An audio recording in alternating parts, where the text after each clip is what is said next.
시간도 우리 말씀 속에 계시는 주님 만나주실 줄로 믿습니다. 네. 두 절입니다. 22절, 23절. 어떤 의심하는 자들을 긍휼히 여기라. 어떤 자를 불에서 끌어내어 구원하라. 강제성을 말합니다. 끌어내라는 거죠. 끌어내라. 또 어떤 자를 육체로 더럽힌 것까지 미워하되 두려우며 긍휼히 여기라. 그래서 여기 주제가 긍휼히 여기라 그런 말씀인데, 의심하는 자를 특별히 긍휼히 여기라.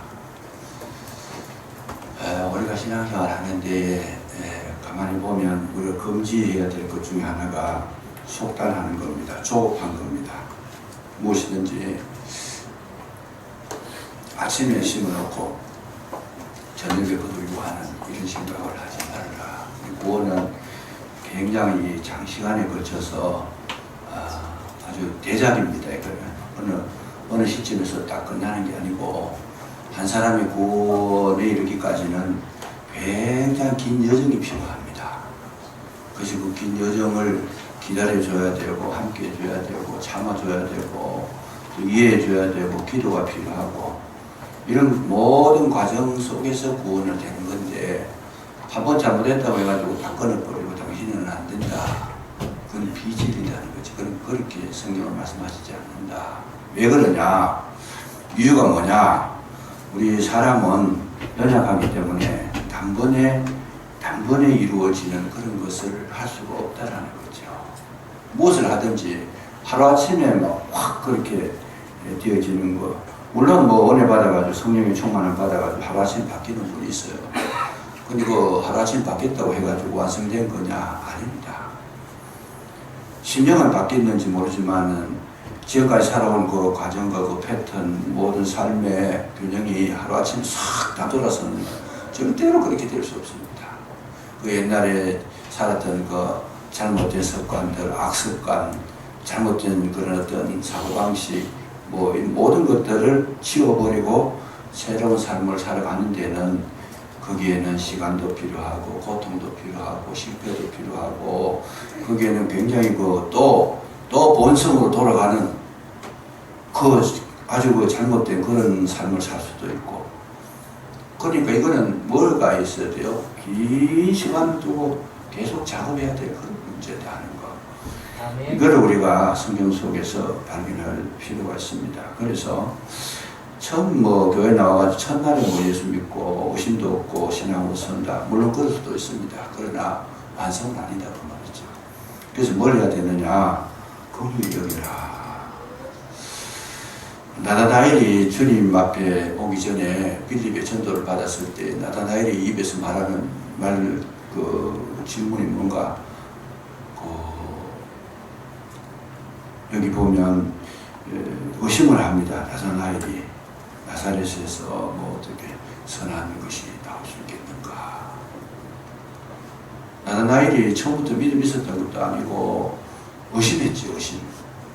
그럼에도 불구하고 빌립의 인도를 받고 예수님을 만나고 이렇게 되어지는 과정 속에서 결국은 이제 그가 신실한 믿음의 소유자가 되고, 어디까지 갑니까? 예수님이 제자가 되는 놀라운 축복을 받게 됩니다.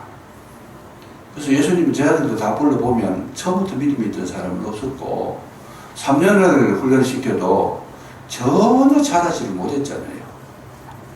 보니까 한심한 거지 사실은.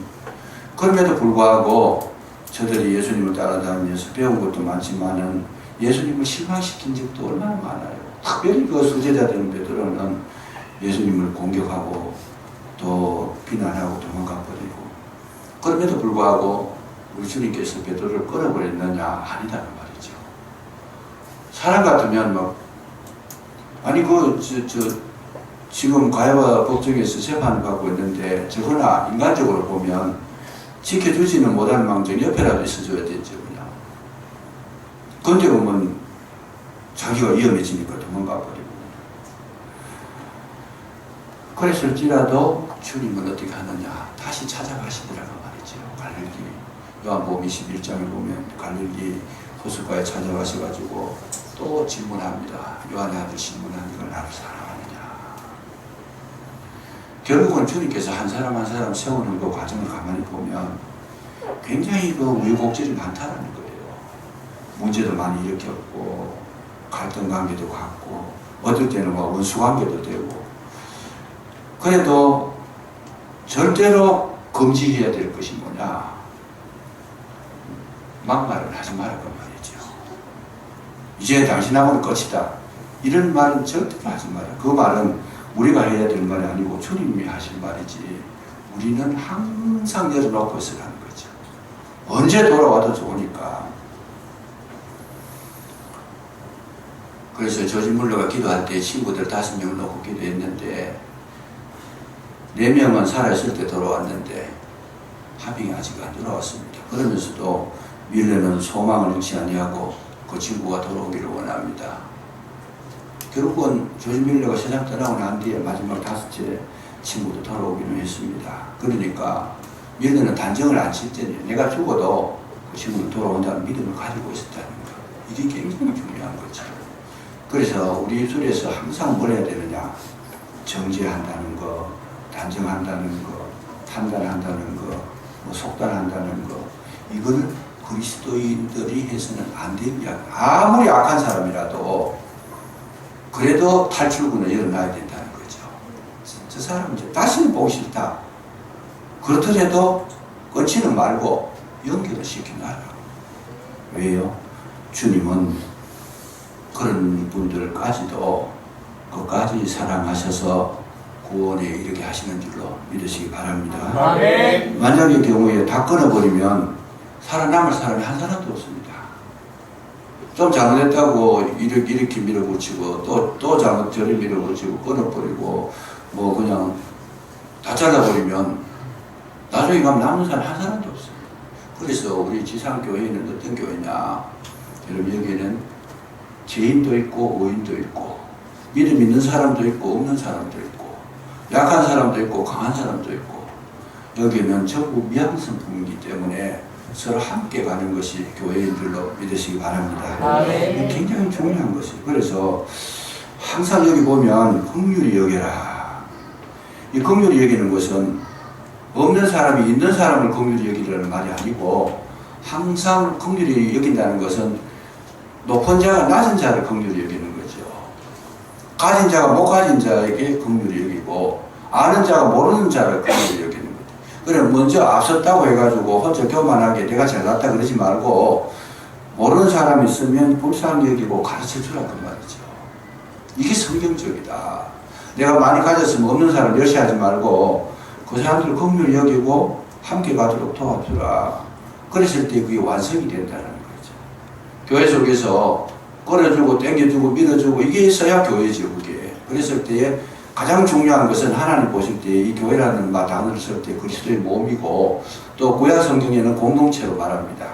이 공동체의 가장 큰 축복의 특징은 함께 가는 겁니다.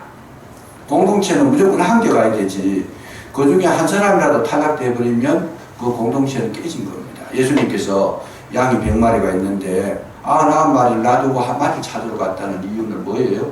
한 마리 없어도 괜찮잖아요. 경제적인 논리로서는 그 한 마리 없어도 99마리만 충분해요. 그냥 그 한 마리쯤이야 이런 나오십니다.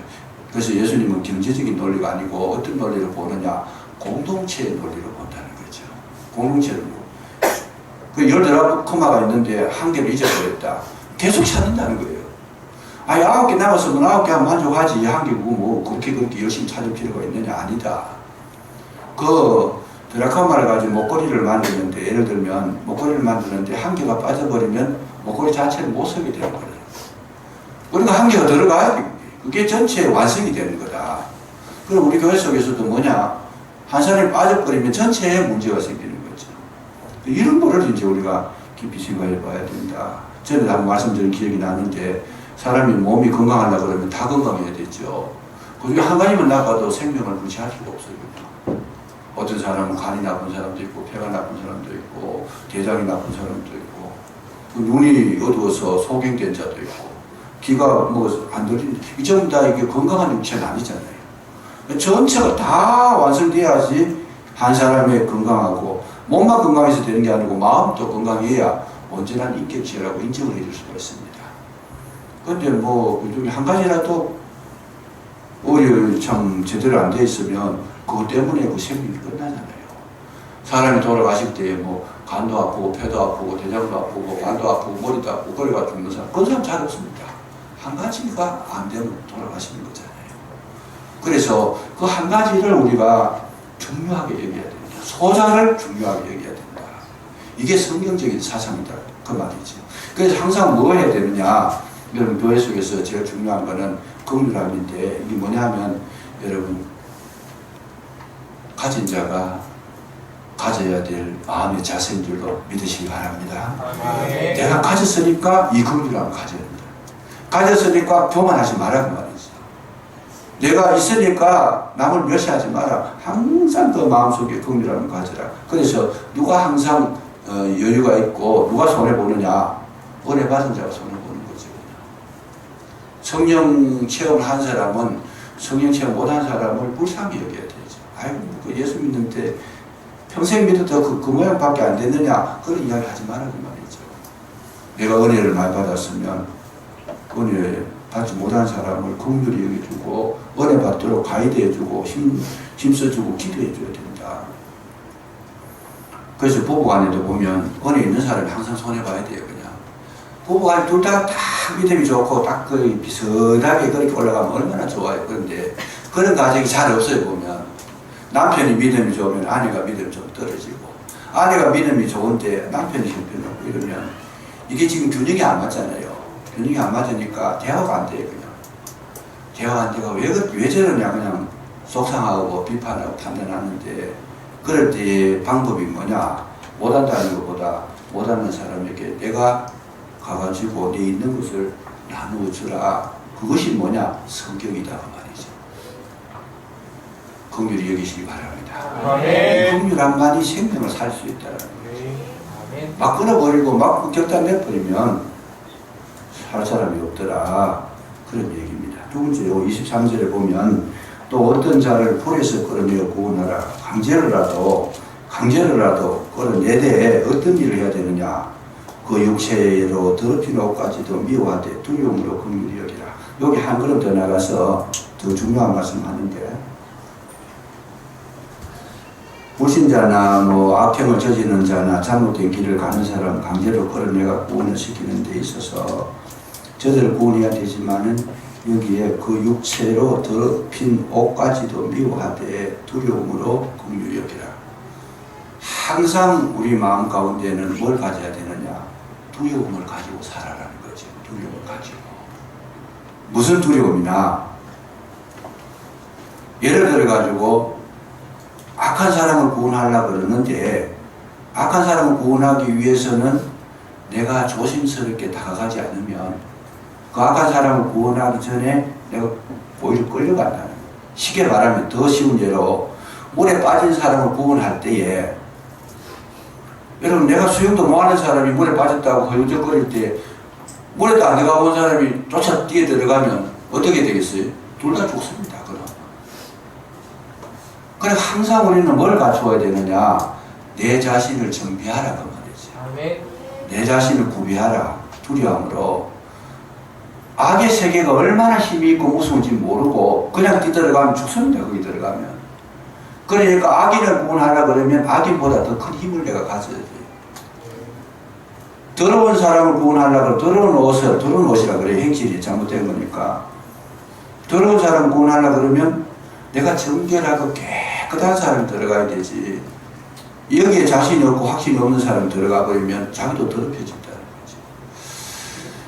그래서 이 원리가 굉장히 중요합니다. 내가 일어서야 먼저 다른 사람도 이렇게 세울 수가 있는데 항상 자기를 두려움으로 세우라는 거예요. 자기를 두려움으로 세우라. 악인을 대할 때에도 항상 두려운 마음 가지고 내 경건의 모습을 갖추고 내 실력을 갖추고 믿음의 능력을 갖추고 내 신앙에 하나님의 은혜로 갖추고 난 다음에 들어가서 영향력을 끼쳐야 되는데 영향력을 받아서 와버리면 곤란하잖아요. 과거에 그런 사람이 있었습니다. 목회하다가 이분이 뭐 김준호 목사님처럼 약한 자들, 뭐 가난한 자들, 뭐 범죄에 속을 뭐 이런 데 들어가가지고 구원하는 거 이런 거 사명감이 있어가지고 이번에 목회 멀쩡하다가 자기가 그런데 사명이 있다 그러면서 목회 집에 치우고 그냥 창기들이 사는데 그거 가서 복음 전하겠다고. 목회는 안 하고 맨날 거기 가가지고 창기들 같이 생활하고 복음 전하고 같이 먹고 자고 막 생활하고 이러다 보니까 이분이 뜻은 거룩하고 좋아요. 잘했어요. 그냥 하나님께서 기뻐하시는 그런 이런 참 가치관 가지고 잘했는데 결론이 왜 이렇게 어떻게 됐느냐. 3년을 지나고 났는데 나중에 보니까 이 사람 폐인이 되어버렸어요. 창기들을 사랑하는데 처음에는 경계심을 가지고 복음으로서 막 한다고 거룩한 생각을 가지고 왔는데 막상 가서 생활을 해보니까 물들어 버리는 거죠. 그 여인들을 불쌍한 생각 가지고 하다 보니 그게 사랑으로 발전하고 그거 서로가 막 깊은 이런 이 끈으로 연결되고 이러다 보니까 타락해버리고 딱 3년이 지나고 나서 보니까 사람이 완전 폐인이 되어버립니다. 목사고 뭐고 다 폐인돼버립니다. 이런 부분에 대해서는 우리는 경계심을 가져야 될 필요가 있다. 왜냐하면 계시록 22장을 보면 이런 사람들은 하나님 나라를 유업으로 받을 수가 없다는 거죠. 계시록 20장 15절을 보면 개들과 점술가들과 음행하는 자들, 살인자들, 우상숭배자들, 거짓말을 좋아하는 지어내는 자들은 다 성밖에 있으리라. 그런 일을 하는 사람들은 구원받을 수가 없어요. 그런 사람들을 구원하기 위해서는 그런 사람들보다 더 강한 파워를 내가 가지고 내 정체성이 확실했을 때에 가능한 이야기다. 그 말이죠. 가능한 이야기다. 바울이 편지를 씁니다. 신약 성경에 12편, 뭐 13편이라 그러기도 합니다. 히브리서까지 넣어가지고 그렇게 말하는 분이 있습니다만. 근데 바울이 편지를 쓴 걸 가만히 보면 잘 보세요. 잘 보시면 바울이 편지를 쓴 건 다 교회들에게 썼어요. 교회에 대해서 쓴 거예요. 교회에 대해서. 믿음 있는 사람들, 교회가 형성된 사람, 로마서, 로마 교회에 쓴 거잖아요. 고린도서, 고린도 교회에 쓴 거예요. 왜 그러냐? 너희들이 선줄로 생각하지 말라는 말이죠. 정말 필요한 것은 뭐냐? 이런 구원이라고 했을 때 예수 믿는 게 구원이고 그것만 가지고 되는 게 아니다 그 말이죠. 예수 믿는 게 구원이고 예수 믿는 삶이 반영되었을 때에 온전한 구원에 이르게 되더라. 이 두 가지를 짝을 지어줘야 된다. 어떤 분이 그래요. 교회를 다녔는데 참 보니까 교회 사람들이 생활하는 게 엉터리라 말도 안 되는 행동을 하고 막 맨날 거짓말도 하고 잘 속이고 이러니까 이 사람이 마음속이 상해가지고 나 교회 안 다니겠다. 교회는 안 다니지만 내가 나가가지고 진짜 성경대로 살겠다. 그래가지고 가난한 자, 약한 자, 참 병든 자들 도와주고 힘쓰고 애쓰고 그랬습니다. 그래서 한 사람은 뭐 행동은 안 좋아도 교회는 열심히 다녔고 믿음으로 살았고 뭐 나름대로 기준을 가지고 살았고 이 사람은 또 속상하니까 교회 집어치워버리고 자기 마음대로 자기 주관대로 살았더라. 그래서 이 두 사람이 천국에 가서 어떻게 됐을까?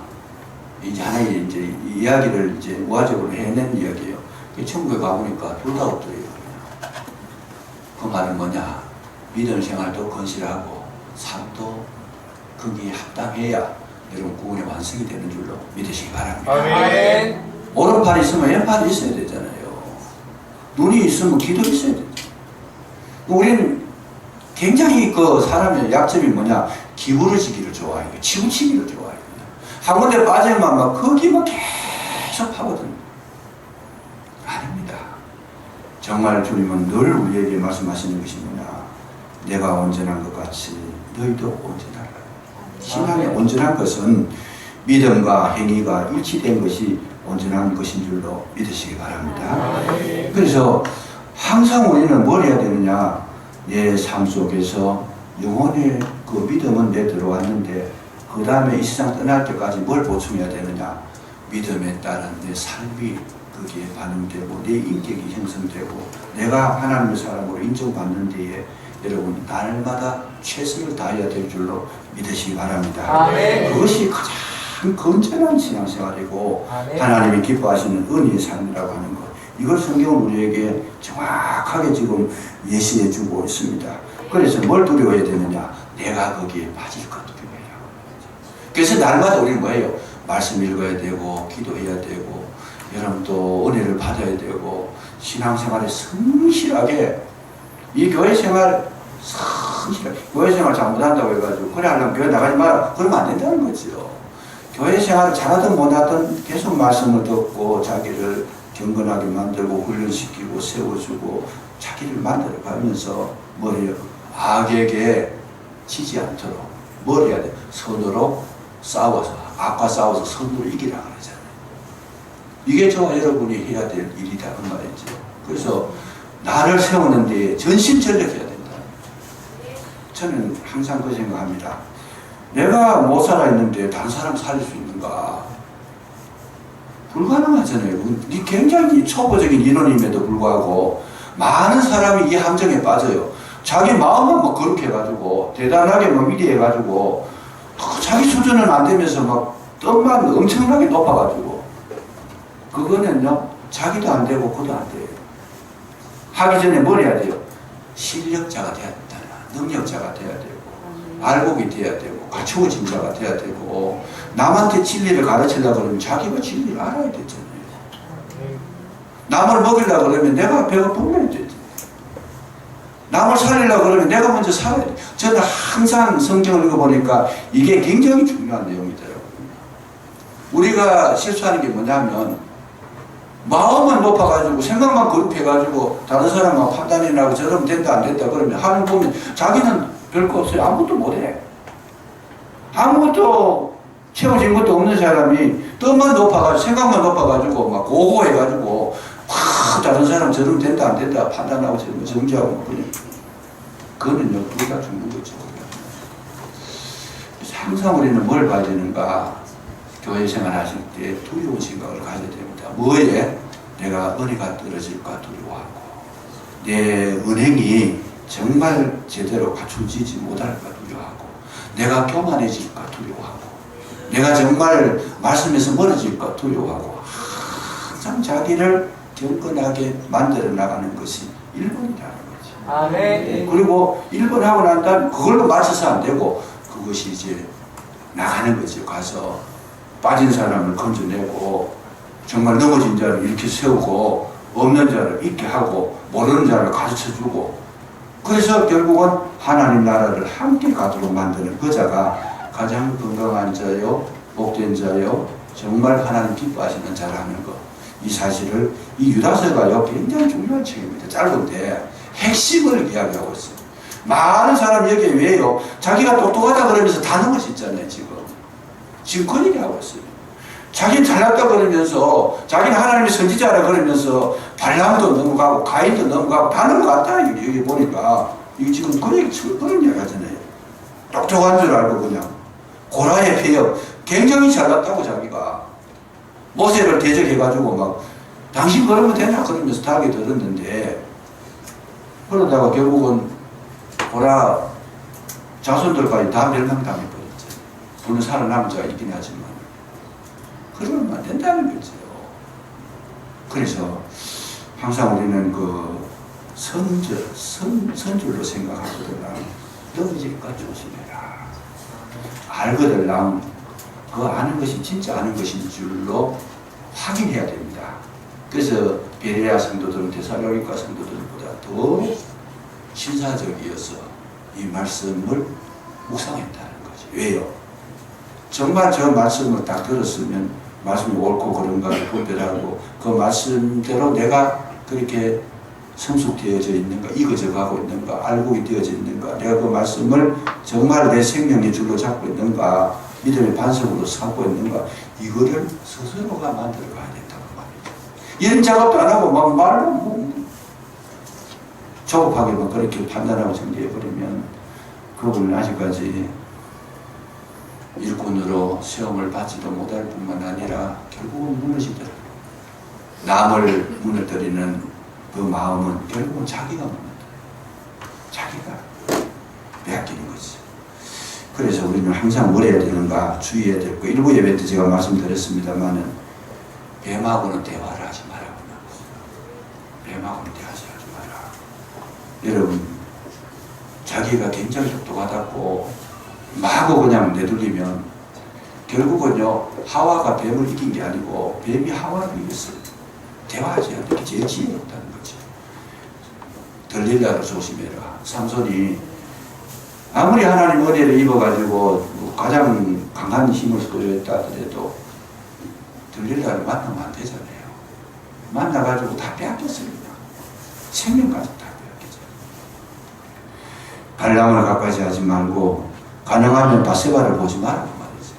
우리는 우리의 눈과 귀, 우리의 모든 삶에 경건함을 가지고 두려워하는 마음을 가지고 하루하루 살아갈 때 어떻게 살아가는 살 얼음이라고 그러잖아요. 약간 그런 얼음.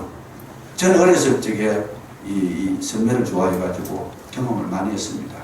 살 얼음인데 얼음 것처럼 보여서 마구 뛰들어가다가 물에 빠졌고 제 거리가 빠져가 죽다 살았습니다. 그랬는데 속아요. 그 위를 걸어갈 때는 조심했어요. 정말 그냥 한 발짝 한 발짝 떼놓을 때마다 신경을 써야 되는데 더벅더벅 가다가는 건 푹 빠졌거든요.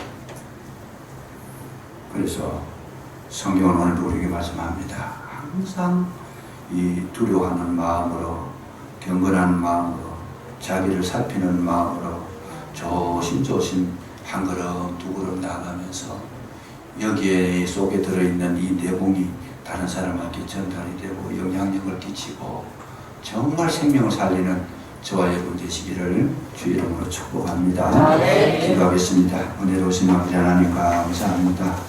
우리의 마음 가운데 은혜를 주셔서 생명 가운데 거하게 하셨사오는데 우리의 자신이 받은 모든 은혜가 참으로 헛되지 아니하도록 은혜가 은혜되도록 잘 관리할 수 있는 지혜를 더해 주셔서 그리스도 예수의 사랑으로 든든히 서게 해 주시고 또한 아버지 많은 사람에게 이 아름다운 복음을 전함으로 말미암아 저들이 구원받고 은혜받고 생명을 얻는 놀라운 역사도 허락해 주시옵소서. 우리를 사용하셔서 이 땅에 하나님 나라가 이루어질 수 있도록 성령께서 충만하게 역사해 주시옵소서. 예수님 이름으로 감사기도 드리옵나이다. 아멘.